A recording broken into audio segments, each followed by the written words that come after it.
আসসালামু আলাইকুম। একটা গুরুত্বপূর্ণ ভিডিও নিয়ে হাজির হয়েছি। এই যে দেখেন, এটা ৩টা মিটার। তো ৩টা মিটারের ৩টা আর্থিং আমরা আর্থিং গাড়ছি। এটা হচ্ছে আর্থিং রড গাড়ছি। তো আর্থিং রডের তার কিন্তু আমরা এমনি, অনেকে ইলেকট্রিশিয়ান ভাই আছে এমনি দিয়ে দেয়। তো এমনি দেওয়ার দিলে ক্ষতি আছে। ক্ষতি কিরকম? এই যে এখানে যে আপনার সিলভারের তারটা দেখছেন, পিলার থেকে যদি সিলভারের তারটা মিস করার পরে কিন্তু এটা কিন্তু কারেন্ট হয়ে যায়, ব্যাক শর্ট করে।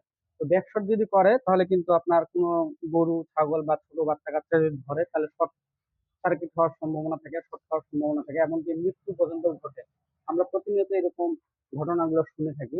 তো আপনারা অবশ্যই যদি আর্থিং করেন তাহলে এরকম পাইপ ঢুকে দিবেন। আসলে পাইপের দাম বেশি না, শুধু একটু কাজ করবেন ভালো করে। আর এটা করলে অবশ্যই সুবিধা আছে, কেউ ব্যাক শট খাবে না।